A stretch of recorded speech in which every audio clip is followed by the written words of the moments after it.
I stopped making fucking money off of everything since I went free on the plugins. Like, I have not made any fucking money off of anything. Did you make money before? It was decent. I mean, it was like 1 plugin a month, maybe 4 if I got lucky. But they were pretty premium pricing, so I was making like a decent amount every time I sold one. But now that everything's free, I'm just taking losses on everything. Like, I just spent money on a new plugin development, and it's gonna be a free release also, so I'm just losing fucking money. It's not my favorite thing ever. Why? I love losing Why do money. you make the plugins if you are not happy with your strategy? I mean, I'm happy with there's just a lot of... Okay, this is our last topic before we end it, I guess. Like, we'll just talk about plugins and shit.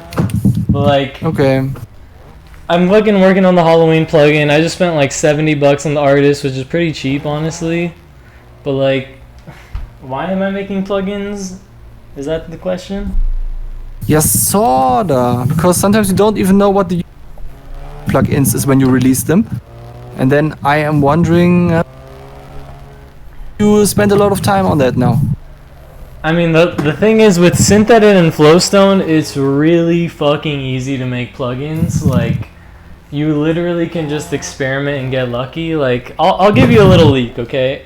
I can't tell you all the specifics on how it works, but long story short, I was just experimenting, and I made a filter that you can, like, put on anything, and it makes your sound like, I guess, funk. Like, the plugin is literally called Funk Filter.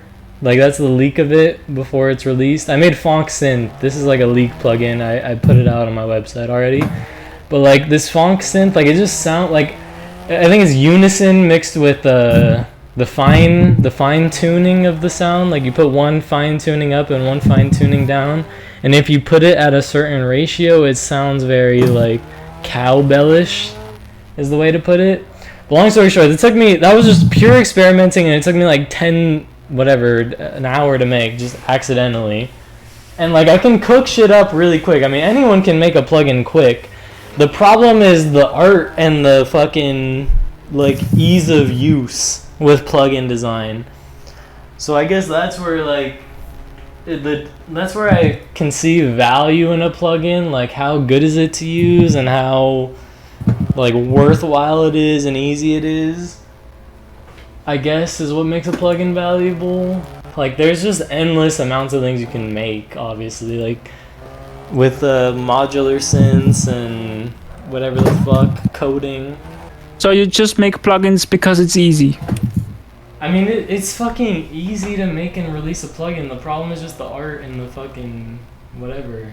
Like, I can literally pump out 10 plugins a week if I wanted to. They're all unique. It's just making unique art for it is the issue with it, I guess, for me personally. Maybe you should make GUI-less plugins like Air Windows. But that ruins the creativity for me. Like, it's just boring to look at. Like, I mean, DSP is also creativity. You can stick things together in a way that didn't exist yet. it's so easy to do DSP though. Like, do you guys think it's actually hard to make a plugin? Oh, you're streaming now. Yeah. In some ways it is, and in other ways it isn't. Like, for example, having a great idea is not very hard because I'm just doing that non-stop. And executing the idea can be hard because you have to figure out how. But I've seen your methods of making plugins. It's way more difficult than Flowstone and Synthedit. That's not more difficult. You're just writing down in the text editor what the computer should do.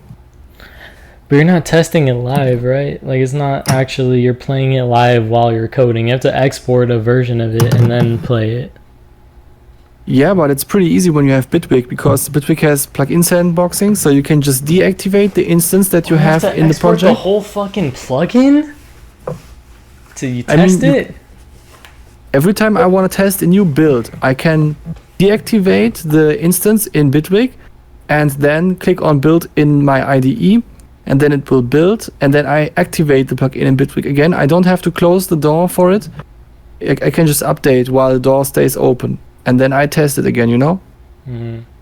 Yeah. But in Flowzone and Synthetic, like, you just connect shit and then you can play it live. And if it's so broken, it'll crash. But, like, usually it's not that fucked up. Yeah, that's a great workflow as well. Xantic, you haven't done any plugin development before? No, But Why not? you have I a don't nice think I have. You're a idea. plugin developer. Like, do you have ideas for plugins, or are you just like, when you review plugins, what are your thoughts on everything? Like, are you just accepting that these companies are making trash, or do you actually want to make What- something better? What do you mean? I'm not a plugin developer. I mean, Sorry? anyone could be a plugin developer. It's not that fucking hard. I mean, you reviewed 100 Yeah, but- plus of them. You know how they work. For me, this is not. I don't know. I'm a musician. I'm a musician. But I don't you? just Do you want know about tools. I don't want modular to make the synthesis or tools. no? You haven't used any modular synthesis? Yeah, kind of. But kind of. But I don't even really enjoy sound design. What are you doing then? Music. He's composing. You're playing stuff. live Yeah. instruments or what? Yeah. Of course. Why Like not? pretty much everything. Everything I play with a MIDI controller. Pretty much everything. Why would he not do that? That's fine. Well, okay.